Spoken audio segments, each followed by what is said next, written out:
Want me to be the Green Ninja? Where there is light.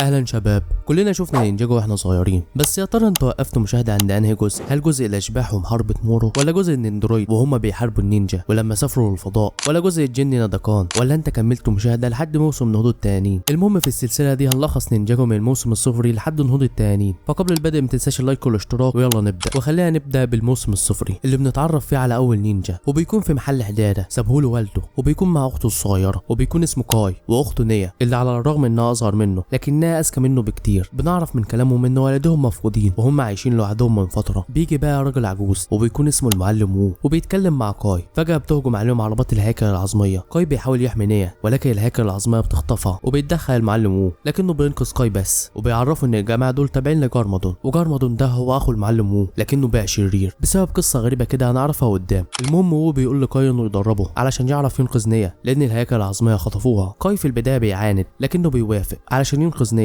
بيبدا كاي يتدرب ولكنه بيفشل كذا مره، بس مع الوقت بيتأقلم. وبالليل بيهجم عليه ناس مقنعين اللي بنعرف انهم نينجا، بيدربهم برضه المعلم وو. اول واحد وهو جاي نينجا البر، وكول وهو نينجا الارض، واخيرا زين وهو نينجا الجليد. وبيدوم وول لبس وبياخد كاي لبس احمر، وبنعرف كده ان هو نينجا النار. بيشرح لهم وو عن اسطوره الاسلحه الذهبيه اللي عملها سيد الاسبنجيتسو الاول، والمعلم وو خباها علشان جارمادون ما يحصلش عليهم، لان لو جمعهم هيمتلك قوه كبيره ومحدش هيقدر يوقفه. وبيكلفهم باول مهمه لاستعادتها، وبيروحوا يجيبوا نينجا الارض، وهناك بيحاربوا الهيكل العظميه، وبيعرفوا يستخدموا الاسبنجيتسو، وبياخدوا المنجل وبيمشوا. وتاني سلاح وهو شوركن الجليد، وبيعرفوا يحصلوا عليه. وبيروحوا ياخدوا برضه نينشاكو البر، وبيقعدوا يستريحوا. وكاي بيشوف نيا وبيروح وراها المعبد النار، لكن ده بيكون جارمادون، وبتكون نيا هناك. فبياخد كاي السيف الناري وبينقذها، وبيبدا يقاتل جارمادون، لكن هو بيجي وبيقاتله هو. في الناحيه التانيه الهيكل العظميه بتكون اخدت من باقي النينجا الاسلحه الذهبيه، والنينجا مش بيعرفوا يلحقوهم. ولما بيقابلوا كاي بيعرفهم على مكان التانيين وبيروضوهم، وبيقدروا يفتحوا بوابه علشان يروحوا للعالم السفلي اللي فيه الهيكل العظميه. وبيبدا النينجا يقاتلوهم وبيعملوا حصار الاسبنجيتسو. بيكون زعيم الهيكل العظميه قدر ياخد كل الاسلحه من النينجا، ولكنه مش بيستحمل قوتها وبيتلاشى. وبيظهر جارمادون وبياخد كل الاسلحه وبيفتح بيها بوابه، وبيقول لهم انه يرجع ينتقم منهم كلهم وهيكون اقوى بكتير، وبيمشي. ويا ترى هو راح فين بالظبط؟ اللي عارف يكتب لي في الكومنتات. المهم النينجا بياخدوا الاسلحه الذهبيه وبيروحوا القريه، وكاي بيقول للناس انه هيحميهم من اي خطر. ومن هنا بتكون بدايه اعظم قصه.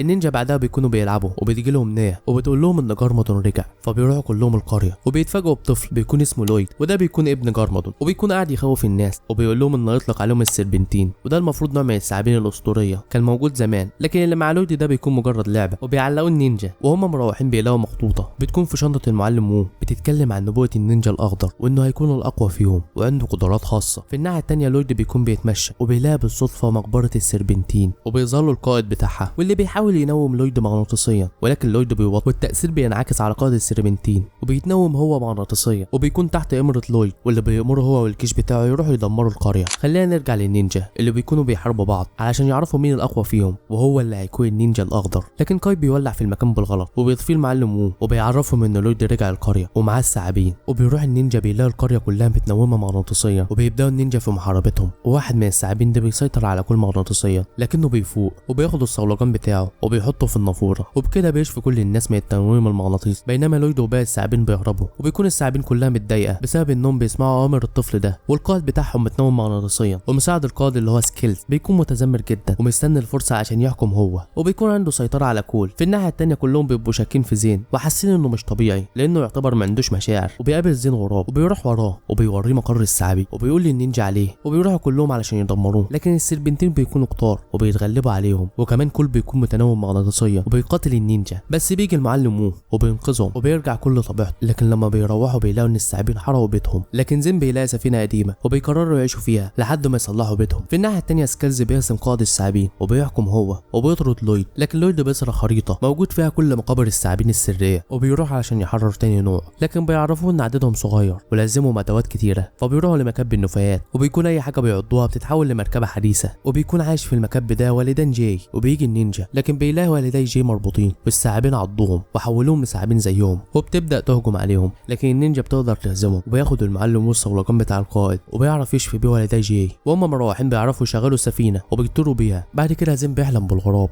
وبيكون بيتكلموا وبيقول له ان عارف حقيقته، وبيشوف النينجا الاخضر وهو بيحارب جارمادون وبيصحى يقول حلمه لباقي النينجا. في الناحيه الثانيه لويد بياخد الثعابين وبيروح يحارب سكيلز، لكن بيكون سكيلز وقائد الثعابين الثانيه اصدقاء وبيكونوا عايزين يتخلصوا من لويد، لكنه بيهرب بسرعه وبيروح علشان يحرر اقوى نوع من الثعابين وهم الانكوندراي. ولما بيروح مقبرتهم مش بيلاقي غير واحد اسمه بايسور وبيقول له انه كان جعان واكل باقي شعبه وبيحرروا لويد وبياخده وبيروح مدرسته القديمه علشان ينتقم من الطلاب هناك وبيقيدهم. وبيجي النينجا بس لويد بيكون عامل لهم فخاخ وبايسور بيخون لويد وبياخد منه خريطه مقابر الثعابين وبيمشي. بيجي النينجا ياخدوا لويد معاهم وبيقنعوا المعلم انه ينضم ليهم. بيروح تاني يوم النينجا يعملوا خطه علشان يوقفوا بايسور وبيتفرقوا وبيروح زين كل مقبره ثعابين الارض، لكن بايسور بيكون حررهم وكل بيقدر يهزمهم باستخدام ناي المعلم لان الثعابين بتكره الموسيقى. وبيروح الباقي النينجا اللي بيكونوا متحاصرين وبيجي شخص غريب اسمه الساموراي وهو اللي بينقذ النينجا وبيروحوا. بعد كده بايسور بيلاقي مدينه المفترس الاعظم وده ثعبان قديم كان صغير زمان وهو اللي لدغ جارمادون وحوله لشرير. ولويد بيلاقي عربيه رايحه لمدينه المفترس الاعظم فبيتنكر زيهم وبيروح معاهم، وهناك بايسور بيحارب باقي الثعابين علشان يوحد كل الصفوف ويبقى هو القائد ليهم وبيقدر يهزمهم. وبيكتشفوا امر لويد وبيسجنوه والنينجا بيروحوا بسرعه لهناك علشان ينقذوا لويد،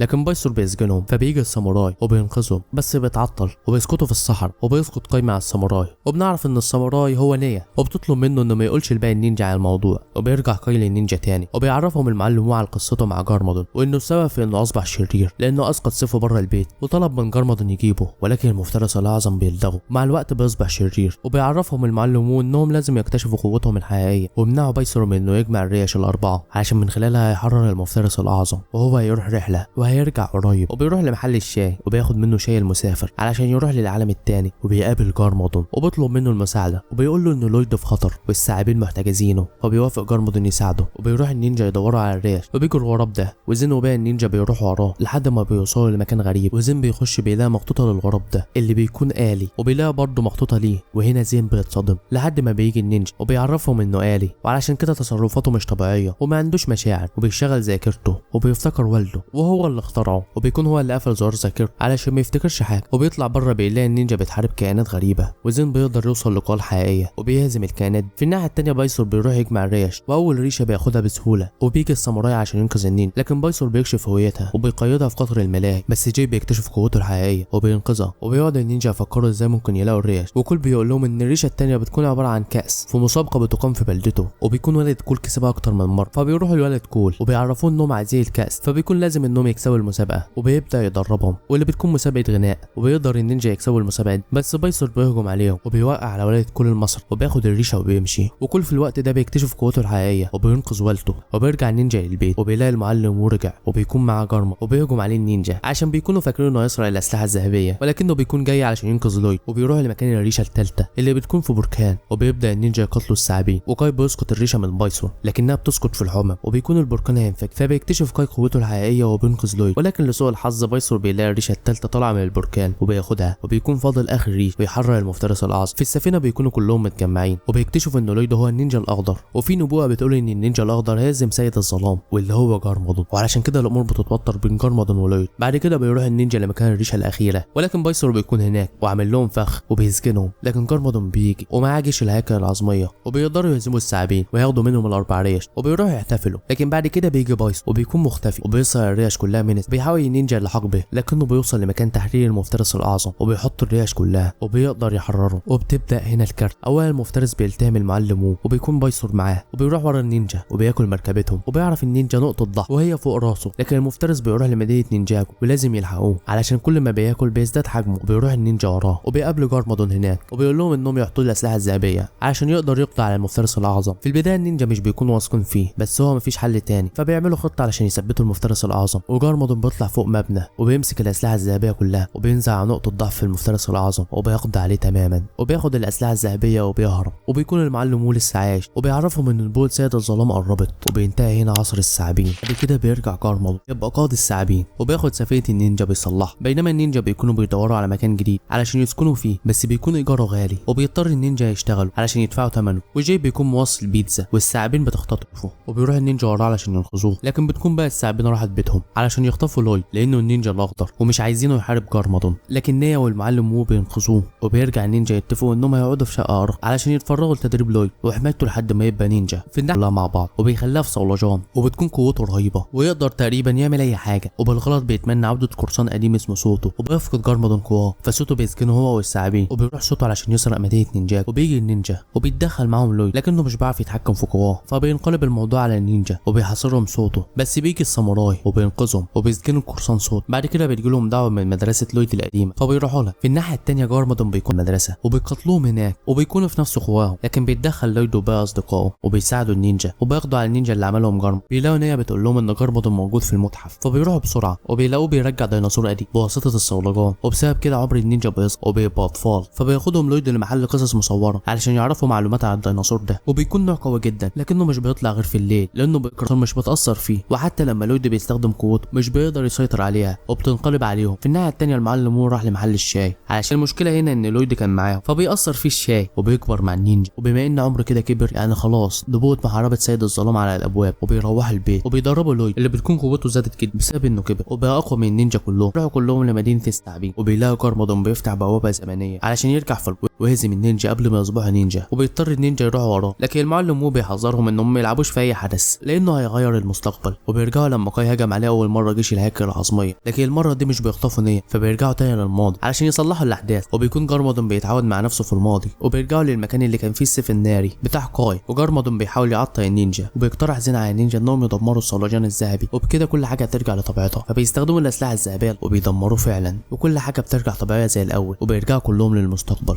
بيروح علشان يمكن تديله قوه اكبر، فبيروح هو والثعابين، لكن في نص البحر هم بيرموه. في الناحيه الثانيه الثعابين بيكونوا رجعوا نينجاجو وبيقرروا يحفروا تحت نينجاجو علشان يدمروها، لكن بيلاقوا بوابه غريبه فبيفتحوها وبيلاقوا تماثيل حجريه كتيره لازم الثعابين لانهم بيكونوا اقوياء جدا، وبيقفلوا عليهم البوابه وبيطلعوا علشان يدمروا نينجاجو. في الناحيه الثانيه جارمادون بيلاقي بالصدفه جزيره الظلام، بيلاقي سيد الظلام بيتكلموا وبيقول له جارمادون انه يديله القوه الكبيره، فبيهرب مع النينجا وبياخد جارمادون نيا وبيحولها لشريره وبيشغل السلاح بتاعه وبيرسل صاروخ بيكون فيه ماده مظلمه بتنشر الشر في كل نينجاجو وبتحول الكل، ومن هنا بتبدا المعركه النهائيه بين لويد وسيد الظلام، لكن سيد الظلام بيكون اقوى بكتير وبيكون خلاص هيقضي على لويد، لكن على حسن حظه بيلحقوه وبيرجعوا يبنوا نينجاجو تاني لانها اتدمرت خالص، لكن المره دي بيخلوها مدينه متطوره جدا وتعتبر مركز التقدم في العالم، والنينجا بيكون عندهم دعوه لمركز برج، وده يعتبر العالم اللي طور نينجاجو بالشكل ده، والبرج بتاعه هو اللي اتهزم عليه سيد الظلام. وبنشوف بيكسل وهي آلية زي زين ومساعدة برج، وبيطلعوا فوق بنشوف برج وبيتعرفوا عليه وبيدوهم تمثال بيطلب منهم حمايته وبيقول لهم انهم يجهزوا للخطر اللي جاي، مش بيفهموه وبيخشوا الاسانسير بيلاقوا التمثال واقع منهم، والمفاجاه انه بيكون جواه لبس واسلحه للنينجا، لكن اول ما بيمسكوها الكاميرات بتشوفهم وكل الروبوتات بيحصل حاجه غريبه فيها وبتكون عايزه تقضي على النينجا، وبنعرف ان الاسلحه اللي مع النينجا دي اسمها التكنو شفرات وبتقدر تتحكم في التكنولوجيا وبتعمل مركبات للنينجا، وبتبدا الروبوتات كلها تهجم على النينجا وبيحاصروهم، لكن بيجي لويد وبينقذهم، لكن عدد الروبوتات بتكتر فبيهرب النينجا، لكن المعلم مو مش بيقدر يهرب، وبنعرف من فتره ان برج اكتشف في الانظمه بتاعته فيروس، وبيكون الفيروس ده ما تبقى من سيد الظلام، وبيقول لهم برج ان اسلحتهم هي اللي تنقذهم فيحافظوا عليها لحد ما يطلعوا بره المدينه ويعرفوا قوتها الحقيقيه. في الناحيه الثانيه بنشوف سيد الظلام في الكمبيوتر وبيكون عايز طاقه النينجا الذهبي علشان يرجع لجسده تاني، وبيتكلم برج وبيقول له ان كده خانه وادى الاسلحه الوحيده اللي قادر على هزيمته للنينجا، وبيحوله لروبوت بيتحكم فيه سيد الظلام، وبيكون مع المعلم مو وبيحاول يعرف منه مكان النينجا بس بيرفض يقول له، فبيقرا افكاره وبيعرف هم فين بالظبط. في الناحيه الثانيه النينجا بيروح لميساكو اللي بتدخلهم لجارمادون اللي بقى معلم وبيدرب الاطفال، وبيخش قتال مع لويد وبيهزمه بسهوله. في الناحيه الثانيه بيكونوا سايبين زين بره ومعاه التكنو شفرات لكنه بينعس، وبتيجي بيكسل بتاخدها منه فبيروح وراها وبيقيدها وبياخدها للنينجا وبيستخدم التكنو شفرات علشان يحوش منها الفيروس، وبترجع طبيعيه تاني، وبتقول لهم بيكسل ان سيد الظلام عايز طاقه لويد علشان يتحرر، وبتعرفهم ان التكنو شفرات مع بعض تقدر تمحي سيد الظلام، وبيكون جاي مع بيكسل آليين وبيهجموا على النينجا وبيكونوا كتار جدا، فبيهرب النينجا وبيتقسموا فريقين، بيروح جارمادون مع لويد لابعد مكان علشان ما يوصلوش سيد الظلام، وباقي النينجا بيروحوا لمحطه الطاقه بتاع الآليين علشان يقدروا يفصلوا تشغيلهم، لكن عددهم بيكون كتير جدا بس بيقدروا يدمروا مصدر الطاقه وبيفصل كل الآليين حتى بيكسل، لكن زين بيديها جزء من قلب بيخليها ترجع تشتغل تاني، وبيرجع برج لطبيعته بدون سيطره سيد الظلام، لكن لما بيروح يطمن على الهارد اللي موجود عليه سيد الظلام بيلاقيه اختفى، وبيكون اخده شخص غامض ويشغله على طاقه الاسماك الكهربائيه، والشخص ده بيحاول المعلم وول شرير علشان يساعده ضد النينجا. في الناحيه الثانيه النينجا بيكونوا في مكان بوالد جاي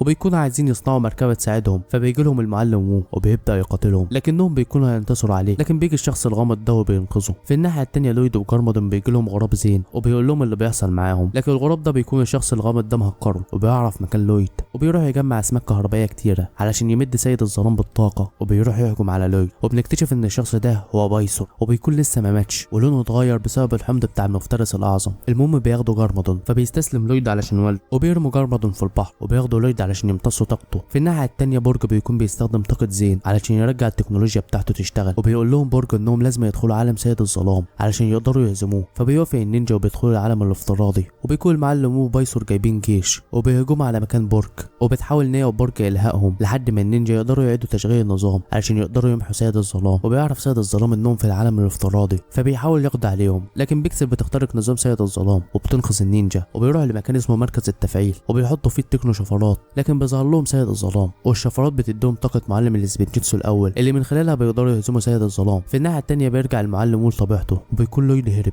ولكن بيكون ضعيف جدا بسبب ان سيد الظلام امتص كل قوته، والطياره اللي كان واخدها بتنفجر وبيسقط في البحر. وبنعرف ان سيد الظلام النينجا ما قدوش عليه، لكن هو اتكون في جسده وبيكون ضعيف جدا ومحتاج الاسلحه الذهبيه عشان يرجع قوته. ونروح للنينجا اللي بيقابله لويد، وبيروح لمنبع الضوء عشان يرجعوا قوتهم من خلال ان لويد يرجع قوه معلم الاسبنجيتسو الاول. وبيعرف النينجا خطه بايسور وهو استرجاع الاسلحه الذهبيه اللي بتكون في الفضاء، علشان لما النينجا حاربوا سيد الظلام في الاول الاسلحه اختفت في الفضاء. وبيروحوا لمكان الصاروخ اللي اطلقوا منه سيد الظلام وبيركبوا فيه. بيكتشف الاليين وجودهم وبيبداوا يحاربوهم لحد ما بيوصلوا للكوكب اللي فيه الاسلحه الذهبيه، وبيبدا الاليين انهم يستخرجوا الاسلحه الذهبيه، وبيروح النينجا علشان يمنعوهم، لكن بيلاقوا في حشرات فضائيه بتاكل المعدن وبتهجم عليهم، فبيهربوا منهم وبيروح للاليين وبتهجم عليهم الحشرات برضه، بتدمر كمان الصاروخ اللي هيرجعوا فيه. لكن الاليين بيقدروا يطيروا وبيروحوا للارض، وبيسيبوا النينجا في الفضاء اللي بيبداوا يصلحوا الصاروخ، وبيروحوا وراهم وبيوصلوا للارض، وبيقابلوا برج وبيقول لهم انه عنده سلاح سري ممكن يهزموا بيه سيد الظلام اللي بيكون استخدم الاسلحه الذهبيه في صناعه درع وبيمتص قوتها، بينما النينجا بيلبسوا دروع علشان يحموا نفسهم من قوه الاسلحه الذهبيه. وبيديهم برج سلاح بيصغر الاشياء، وبيقول لهم يرموها على سيد الظلام اللي بيعرف مكانهم وبيجي يهجم عليهم. وبيبدا النينجا يقاتلوا الاليين، وبيروحوا علشان يرموا الكبسوله على سيد الظلام، وبيحاول يمنعهم، لكن بسبب الدروع اللي لابسها النينجا مش بتاثر فيهم قوه سيد الظلام. وبيتعاون جارمادون والمعلم وو وبيرموا الكبسوله على سيد الظلام، لكن بايسور بيضحي بنفسه وبياخد الكبسوله وحجمه بيصغر. وبيجي غراب زين وبياخد بايسور وبيمشي، وزين بيستخدم اخر حل عنده وبيروح لسيد الظلام وبيمتص كل قوه الاسلحه الذهبيه وبيعكسها على سيد الظلام في قوه الجليد، وبيحصل انفجار كبير بيقضي على سيد الظلام. ولكن نتيجه امتصاص زين لقوه الاسلحه الذهبيه ما استحملش قوتها لانها كبيره جدا وتدمر زين. وطبعا الكل بيحزن عليه جدا وبيعملوا له تمثال. ويا ترى زين مات فعلا ولا هيكون لسه عايش؟ لسه ده هنعرفه في تكمله الاجزاء. وبس لنهايه الفيديو، سلام.